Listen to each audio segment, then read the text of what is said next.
Assalamu alaikum, everyone. My name is Munawar Jamal.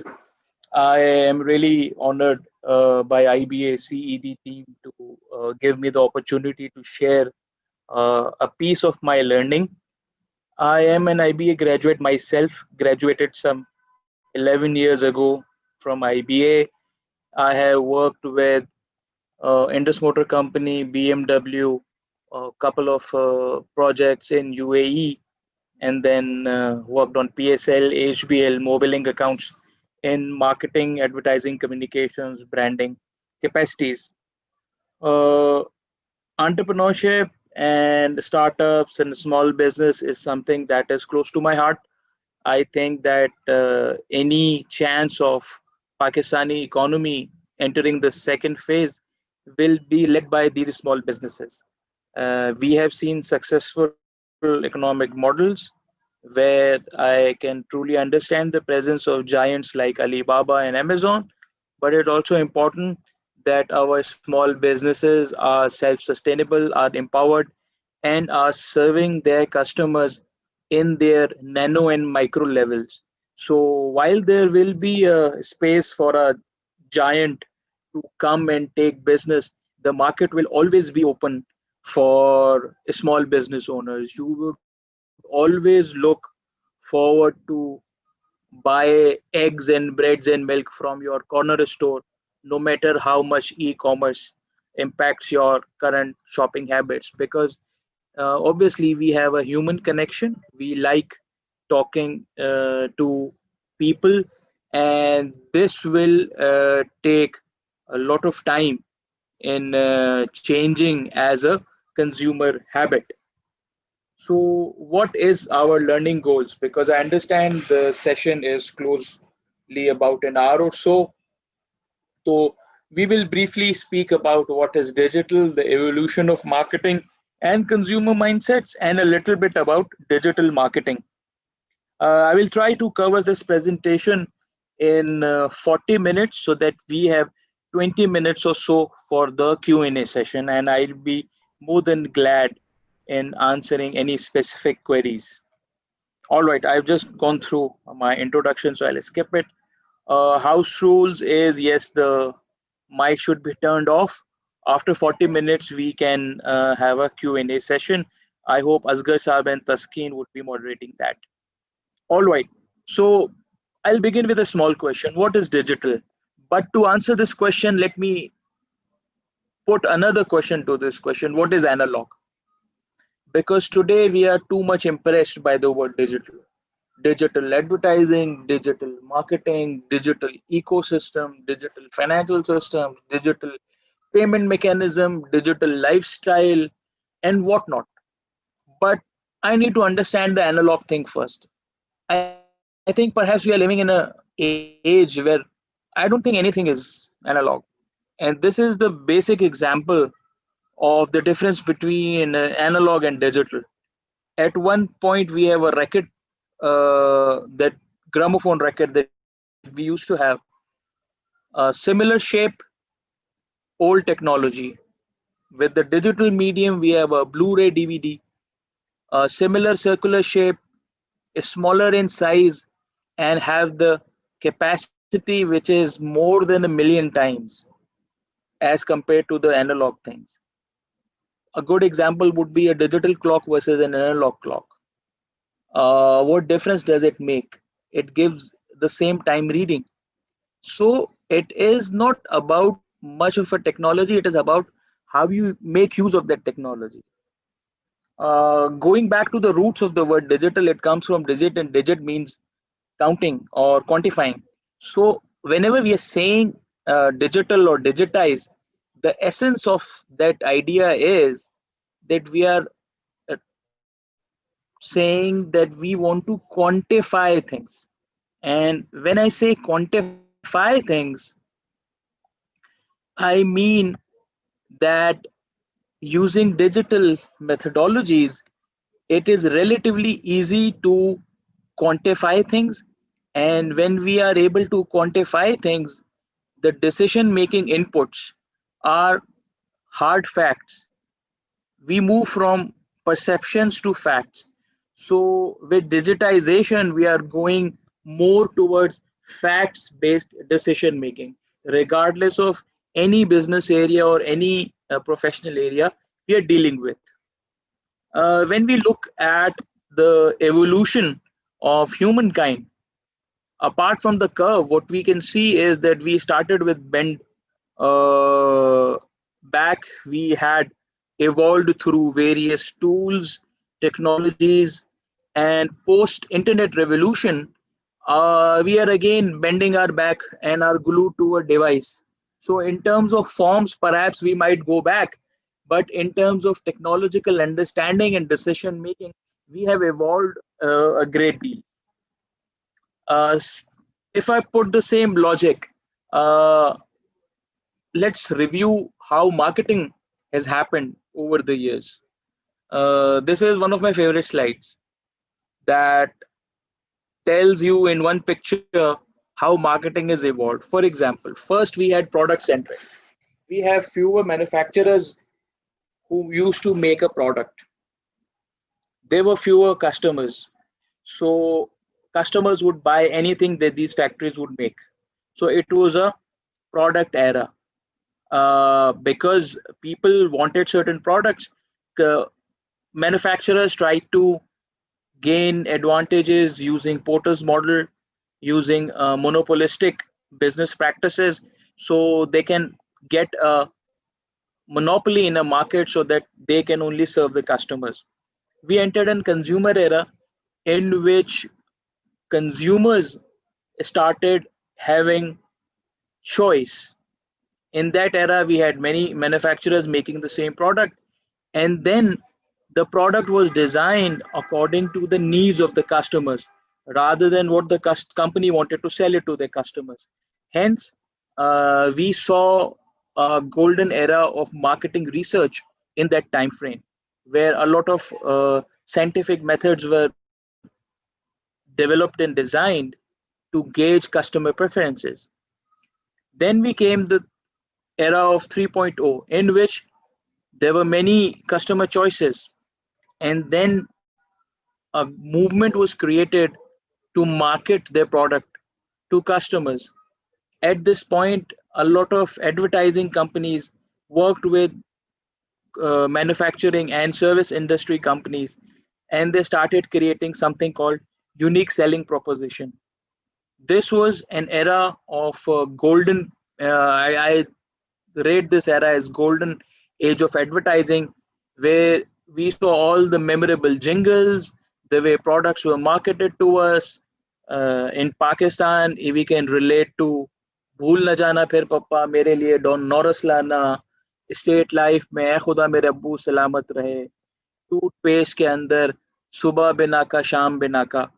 सो डेंटोनिक के अंदर एक एनिमेशन आती थी बड़ी खूबसूरत सी. A lot of people of my age can remember. इसके बाद 4.0 era, वो है human centric. This is post internet era, in which people had a lot of choice by virtue of internet, so the access of information was not restricted. Anybody from any part of the world can find out what's happening with other areas of the world, as well as what is happening in terms of consumer rights movement. What are these products advantages, what are comparable products, what are priority products, and people used to make a very informed decision. Hence companies move towards an era of purpose branding, in which they started addressing social concerns, they started addressing issues related to child labor, related to clean production, related to climate change, global warming.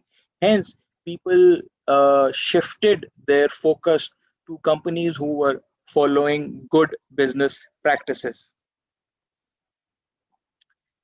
Consumers, as I said, in the 1.0 era, they were passive consumers. They had less choice, and much of the demand relied on the supply.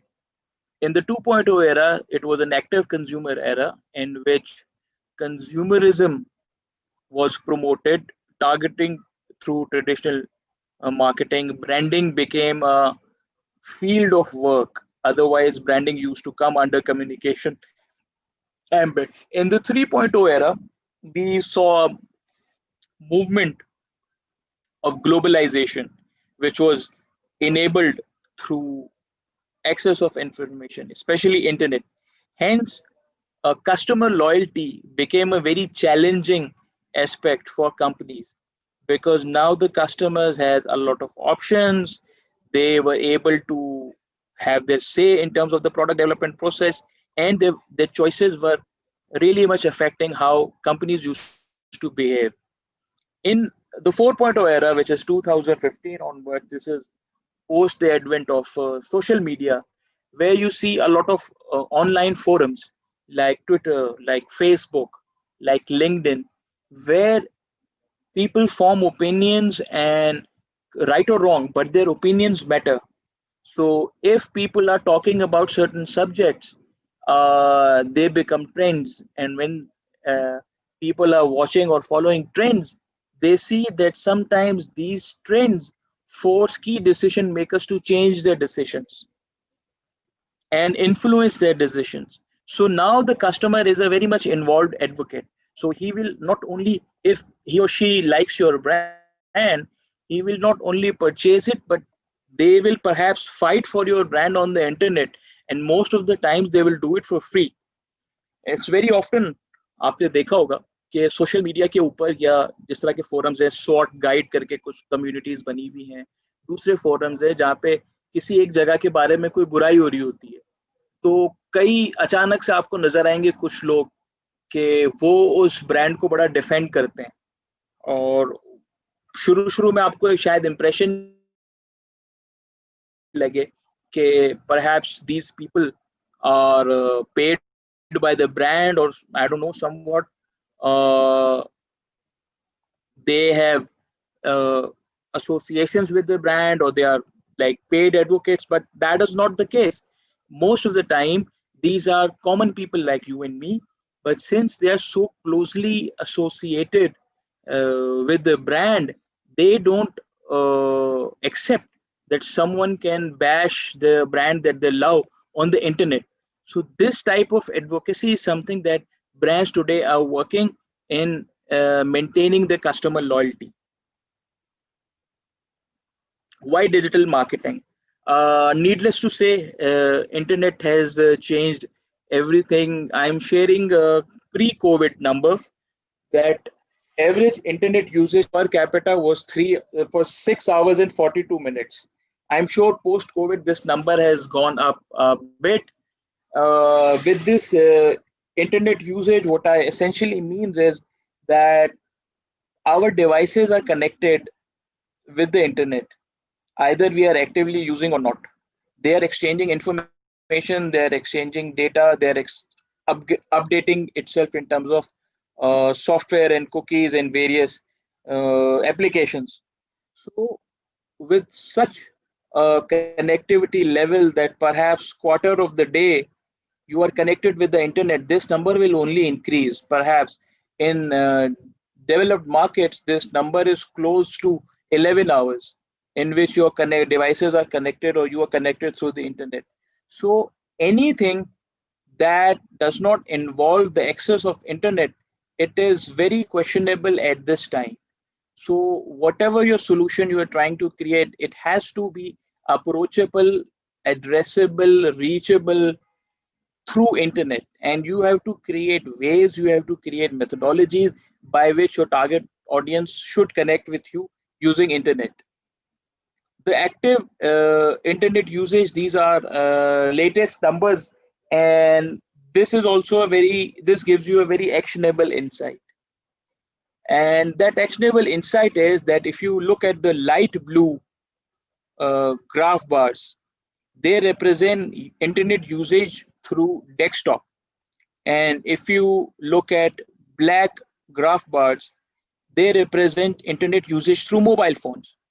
So there is a clear indication that the internet usage presently and in future will much more happen on smartphones. And a lot of people in emerging markets have learned internet only through smartphones, be it through ride hailing apps where not so much educated people have adopted to using apps and have registered themselves on Uber and Careem or Food Panda, or certain apps like WhatsApp, in which the typing feature address the education level, but the voice recording and voice calling feature has even broken this barrier. So I see a lot of people who might not be able to type, but they are using the voice recording feature and voice call feature of WhatsApp, and WhatsApp is perhaps the single largest used application in Pakistan. It also represents a fact that now our world, be it you as an entrepreneur or your customers, is limited to a 6-inch or so screen. So, whatever content or whatever messaging that you are going to make, it has to be thumb stopping, because an interesting study that I found was that a lot of people are using, initially, they were using two thumbs to type in those feature phone era, but now they are using only one thumb to navigate through the screen, using Facebook or Twitter or LinkedIn or any media in which they are going through timelines. So your content has to be thumb stopping. It should stop your thumb that, oh wow, this is something that looks interesting and I should give my 10 seconds or 20 seconds to it. These numbers would be specifically interesting to our audiences who are from Pakistan. There are 163 mobile phone subscribers, out of which 75 million are active internet users, and out of 75 million, 59 million are smartphone users. So it tells you that the data which I earlier shared, these subscribers of smartphones also tend to give you a certain direction. In terms of mobile application usages, we have seen a very recent change where earlier we used to consider Snapchat as a growing medium, because Snapchat, when it was launched, it had very interesting features. But what happened was that Facebook, Instagram, and to some extent WhatsApp also adopted that stories feature. So Instagram, after adopting that stories feature, became very much competitive to Snapchat. So the growth of Snapchat in Pakistan has stalled at a point. Interestingly, of all these features, then came a mobile app called TikTok, and it has swept away the entire world. It is the first application that has crossed a billion user mark. A lot of people love spending hours and hours creating content and consuming content. And it is only appropriate to say that this is an app that is creating stars out of it, because what I see is a lot of TikTokers have gained mainstream media attention and now being appearing on mainstream media because they had that much amount of following on TikTok. Uh, it's a funny world, this world, but there are a lot of people. So, as a small and medium business entrepreneur, you might perhaps explore into using this medium, because I see a few brands promoting their brands on TikTok as well. Uh, Most of our brand choices are made via social media. Earlier, if I look at the way how my parents made brand choices, they would perhaps discuss it with their friends or family or other circles. But as for me and people younger than me, what I have observed is most of the searching and decision making and everything that has to do with brand choices are enabled through internet and are done on these platforms. Hence, loyalty that earlier used to be a very much prized asset for a brand, and it used to be considered as a sacred relation between a brand and a consumer is no more. Loyalty is at a very high stake. Brands are struggling these days to ensure that customers stick with their brands. So, what has changed? One thing has fundamentally changed, and that is how the customers perceive brands today and the way how this decision making is happening.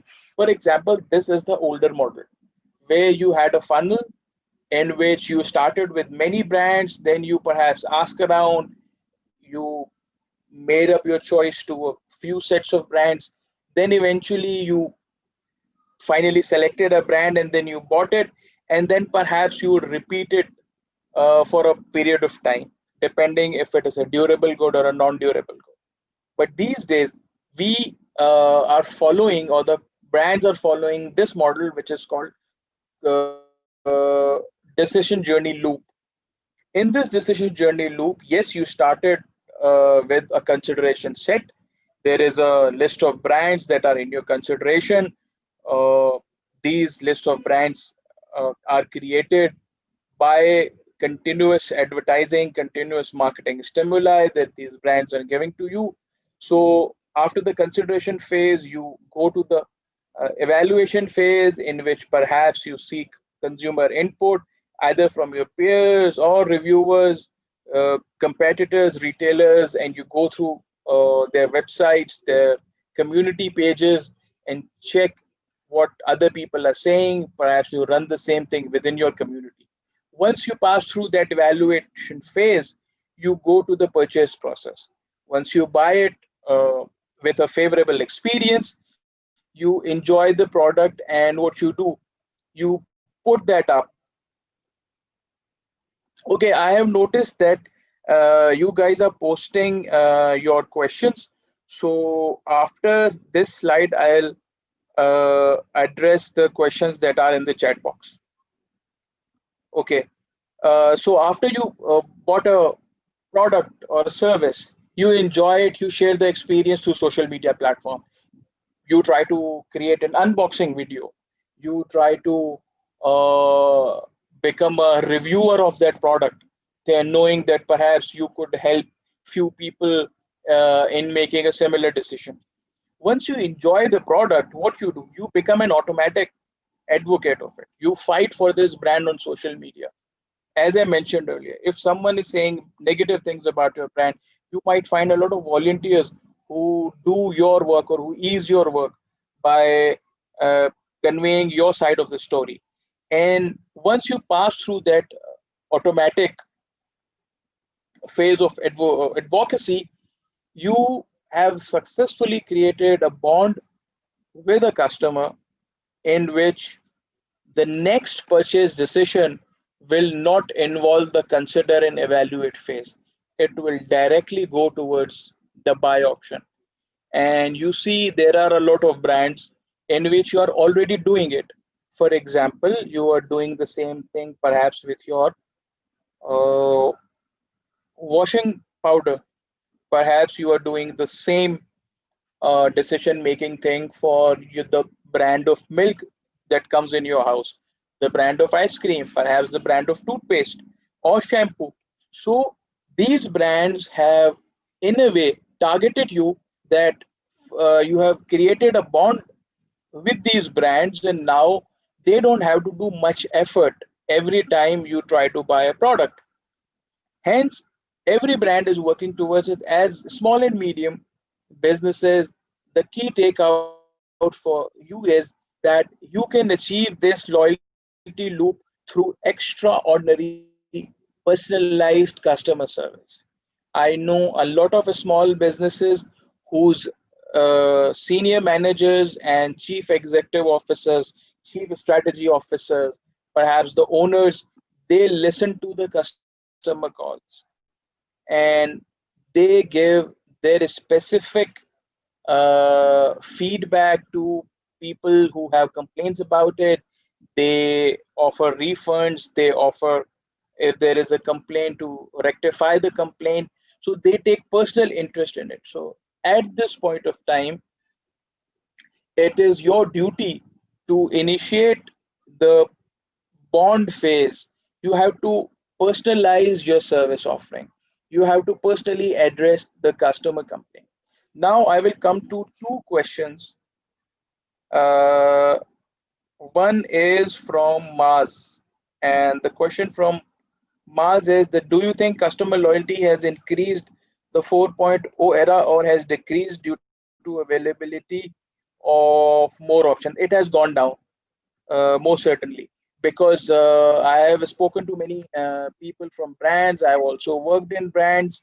It has gone down, and hence you see there is a lot of focus on increasing the number of campaigns. Because what you see is, earlier brand used to do very less marketing messages.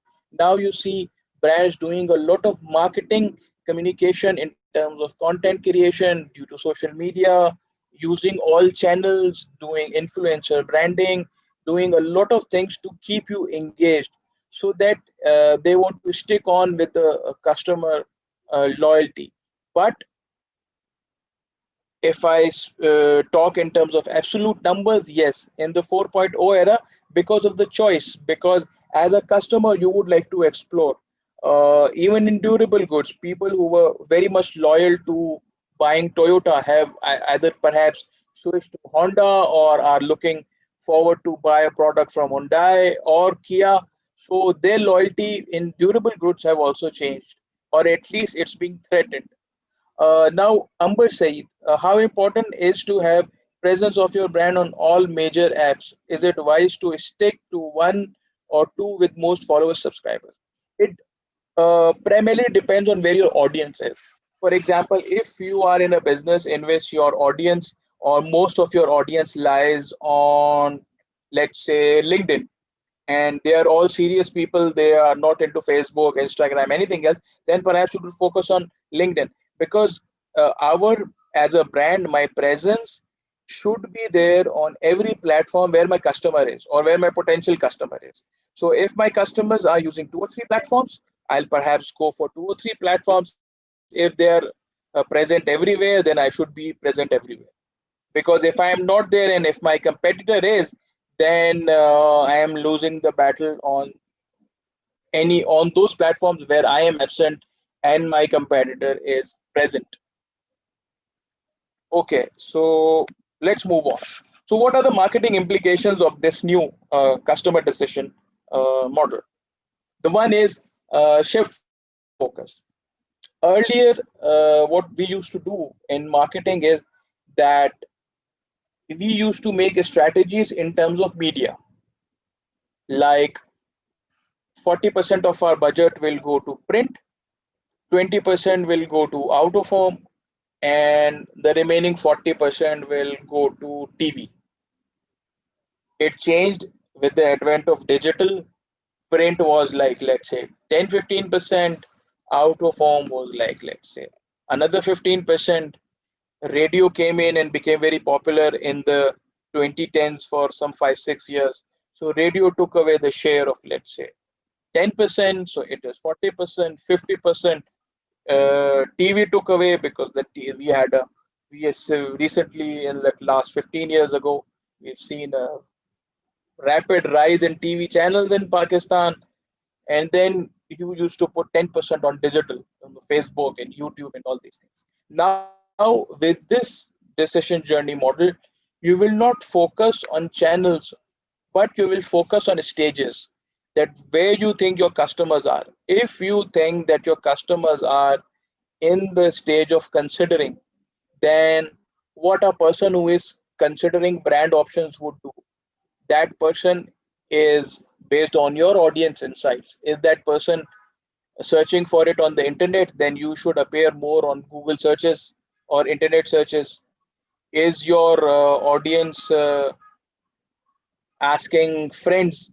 If that is the case, you should know that what are the like-minded groups where these customers are talking about your brands. Are there any online forums? If they are, if your product is or your brand is a mass appeal brand, perhaps you should consider going on a mass reach medium, which is TV, for example. And where are your customers shopping? So for example, if your customers are shopping at a modern trade, which is like a huge superstore, be it local modern trade like Imtiaz, Chase Up, or international brands like Carrefour, Metro. So, are they shopping from these stores or are they shopping from local small stores? So, if they are shopping on larger stores, then perhaps you should do road branding near the vicinity of the store. Perhaps you should have some in store branding. If that is the case with the small stores, you should have layout branding in large stores. So depending where your customers are. So this will force you to look at your customers in a much detailed manner. Changing the mix. Uh, Now the mix is divided as paid media, owned media, and earned media. Paid media is something that you pay for. Owned media is your assets, be it your social media assets, which are by virtue of Facebook or YouTube or LinkedIn or Instagram, or your own digital assets like your own mobile application or your website. It is always advisable to have your own assets. So instead of directing people to your Facebook page, you should focus on directing people to your website, because you never know, Facebook could get banned in Pakistan, or perhaps Facebook might start charging you money for it. But if people are in the habit of going to your website, they will keep coming to your website because it is your direct channel. Nobody else is involved in the middle. And the earned media is something that is free publicity, free PR. For example, you do a remarkable thing and your story gets featured on some website or on some TV channel. So, whatever the publicity that you get out of this act is free, you have not paid for it. So, it is your earned media. So, the pillars of customer decision journey. You have to specifically look at the behaviors and preferences of customers in terms of what they are doing. If they are searching for the product, what they are searching, where they are searching. This information will help you target your customers at the search phase. What they are seeing. This is important if you are able to identify your customers are seeing a specific drama on TV. Perhaps that drama would be the most suitable medium for you to advertise in.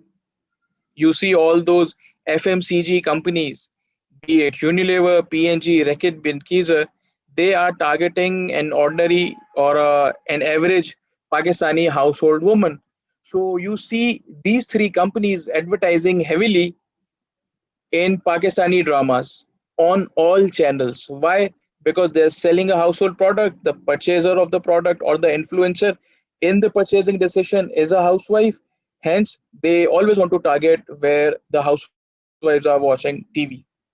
Similarly, you need to be aware of what customers are saying about your brand. You need to be aware about the chatter. For this, there are certain real time interventions on Twitter, LinkedIn, Facebook, in which there is something negative going about your brand and you come to know at a very later stage. So instead of not doing anything, you should immediately act and act on digital channels to save time. A recent example is that there was a bank whose one of the employees of the bank uh, harassed one of their co-workers.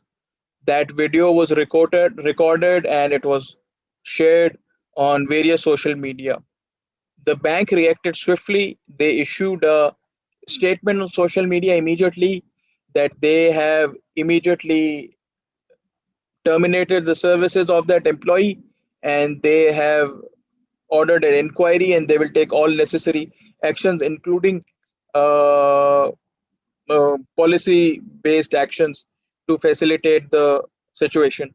So this only happened because the specific company was very much aware on what's happening on social media. So as a brand, you should be aware on what people are talking about you on social media. Now let me share a true story. It happened with me few months back.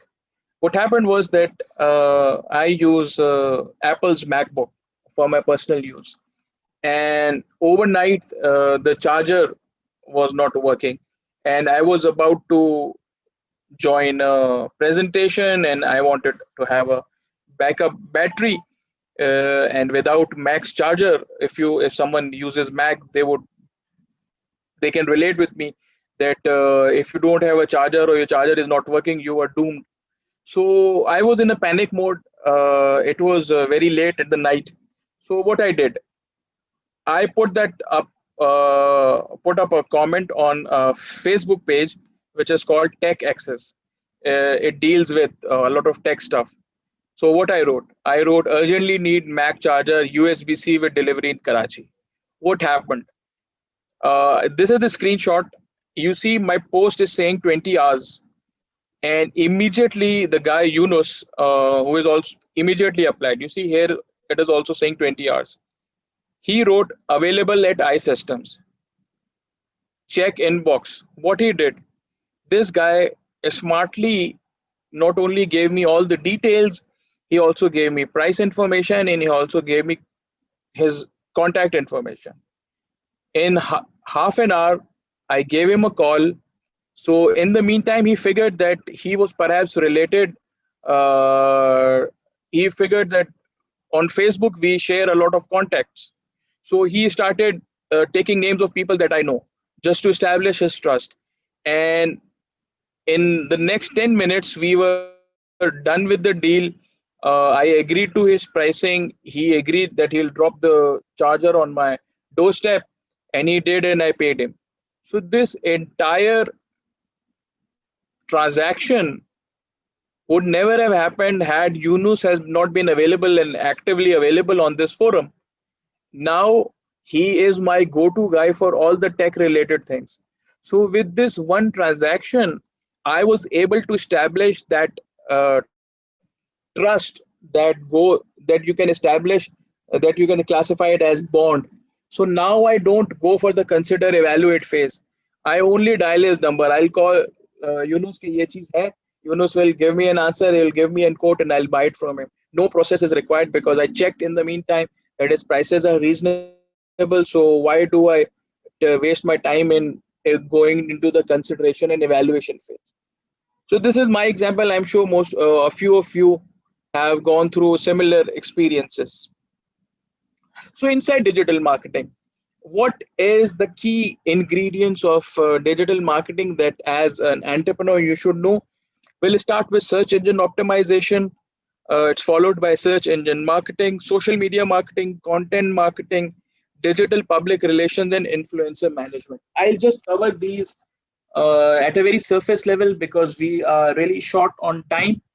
So let's go to search engine optimization. It is defined as a process of maximizing the number of visitors to a particular website or a web page by ensuring that your specific website or web page appears high on the list of results. For example,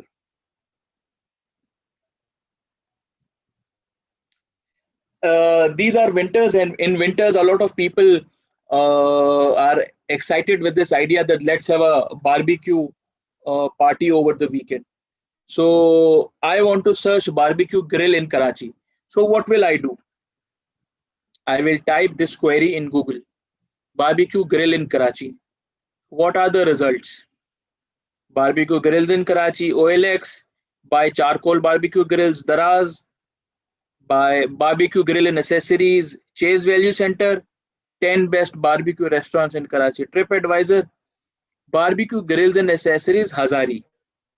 So apart from TripAdvisor, all these four shops are very known, popular shops who are known for selling this accessories. Let's use another query, which is gardening tools in Karachi. What do? I type gardening tools in Karachi. What happens? It identifies through Google businesses specific shops, Shafiq Hardware, Leaf Gardening Store. I am given their contact details because my query was very specific, because we don't have gardening tools sold on websites because this is not a commonly sold item.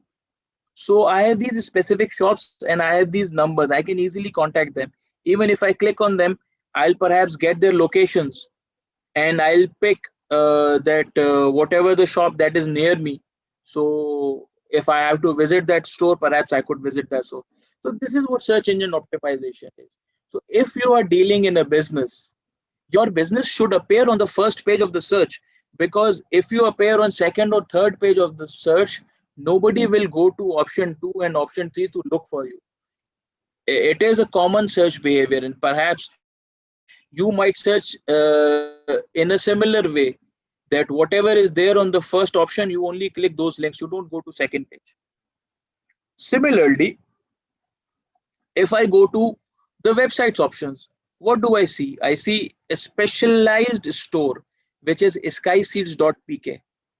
Daraz.pk is very big, but over here, Sky Seeds has outbidded Daraz in getting into the first position. So what will I do? I will not go to Daraz.pk knowing that Daraz.pk has a lot of other options as well. I'll go to specialized shop because I have a specific requirement.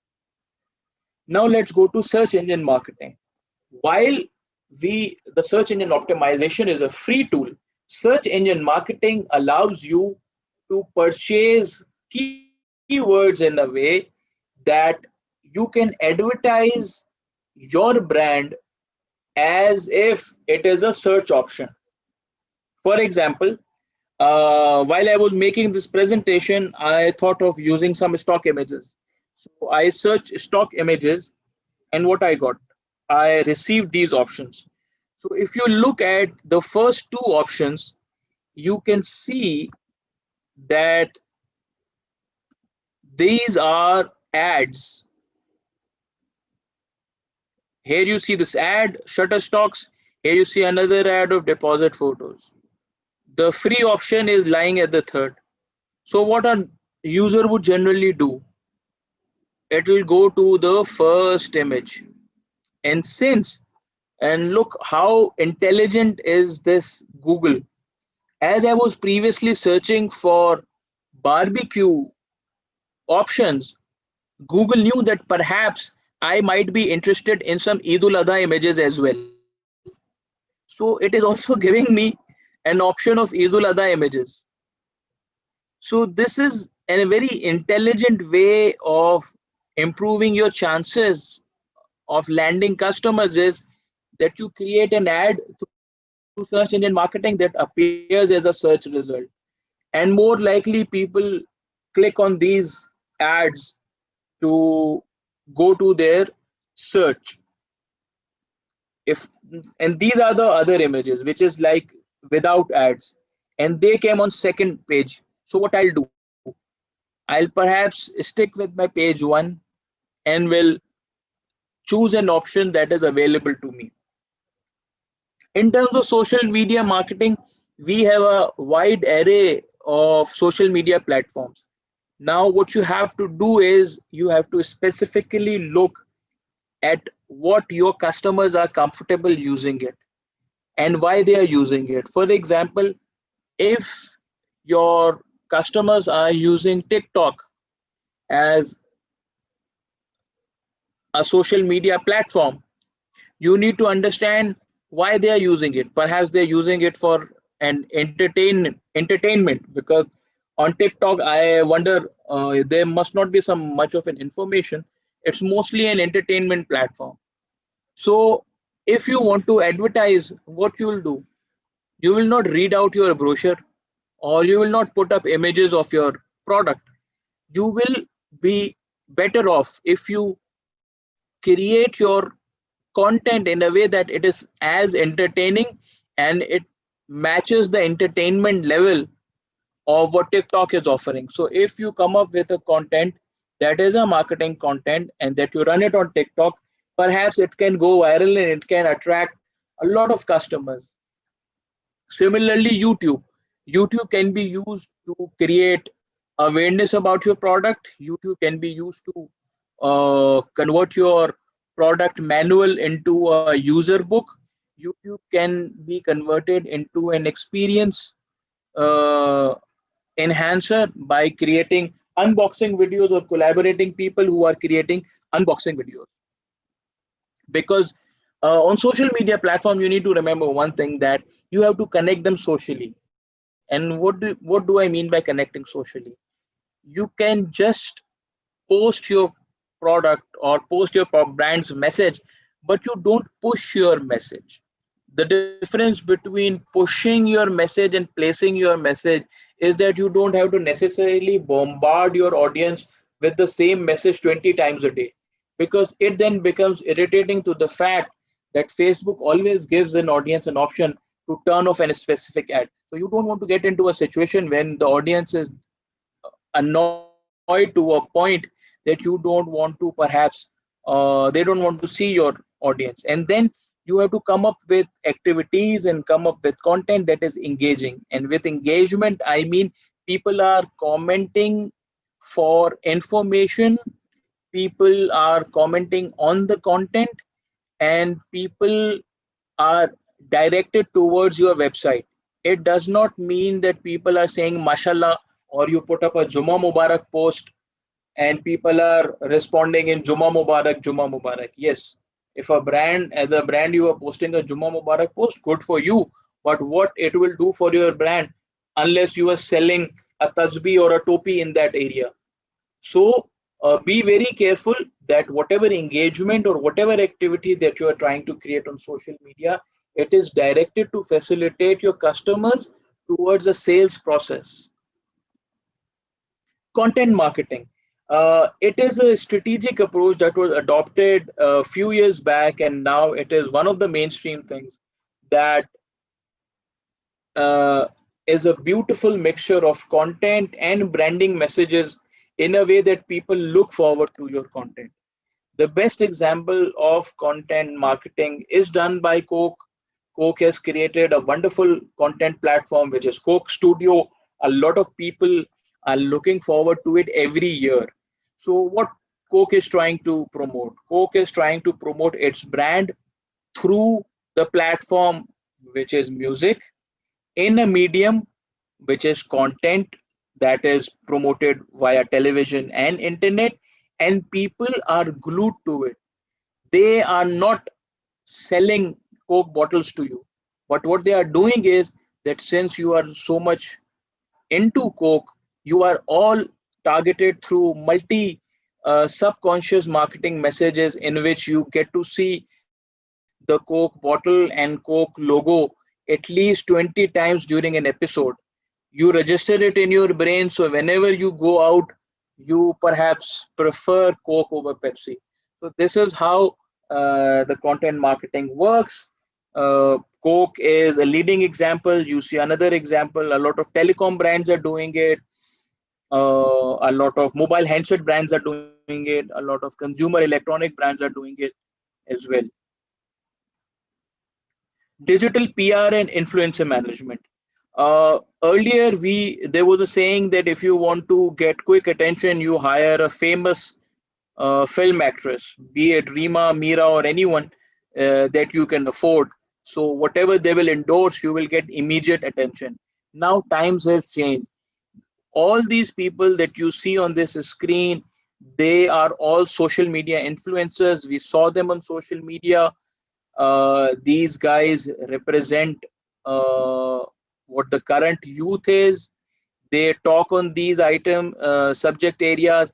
They have made their mark on social media. They might come on TV, but they are mainly uh, present on social media. By collaborating with them, working with them, you are, if your product is such that you want to target the young generation, you have to collaborate with them. They'll give you lot of mileage in terms of earlier stage attention. Remember, your brand strategy should not be run by the social media celebrities. In your brand strategy, there might be a place for these social media celebrities just to get attention and conveying your initial brand message, and then you can take the conversation further. So, as a business, with all the content that you have seen in this presentation, there must be this question that what do I need the most?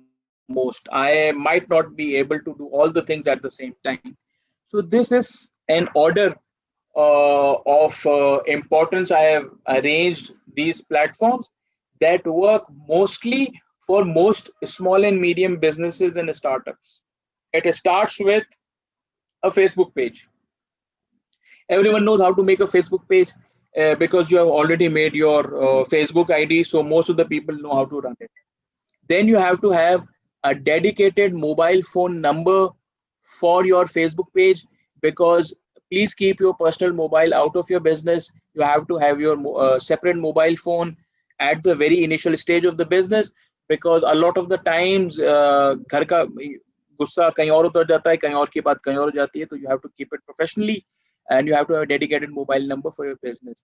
Once you have it, it is advisable that you have another handset on it as well, and then you register WhatsApp for business, because WhatsApp for business is available for free. It has certain pro features you will learn as you use it. One of the features is that it automatically replies to a query. So for example, if a customer has left you a message, it will automatically generate a greeting message for you, giving that impression that perhaps someone has read it. So your customer does not get that impression that, oh, okay, I've written to the brand and the brand has not responded to me even yet in its 2 days. It happens in WhatsApp. For WhatsApp for business, you can automate these messages. Then you go for creating at least a landing page for you on a website. Get a good domain, get a stock version of a website made very cheaply, and have your website as a priority. After you have done your website, then perhaps you should go towards the SEO and Google Analytics. It will come at a later stage, depending on how much your business is growing. Then, after the SEO and Google Analytics are established, you should go towards activating the e-commerce platform. There are various e-commerce platforms available. The easiest one is WooCommerce. It is a WordPress plugin. It is easily uh, usable by a very low skilled web developer as well. You don't need a very high skilled web developer to integrate WooCommerce into it. Perhaps those who are better personally at the tech skills, they can do it themselves. It has very easy cataloging options as well. After you are done with your e-commerce, now e-commerce will enable a direct customer to brand transaction. So now you can start search engine marketing and social media advertising, so that whatever you are directing, you can lead that message or lead that content towards the e-commerce page of your website, so that customer can buy directly from you using your own website. At the later stage, what I recommend is that every website will eventually convert into a mobile application in one form or the other. So this is something that perhaps you would consider as well. But mobile app is something that will come at a very later stage. You have to start with a Facebook page.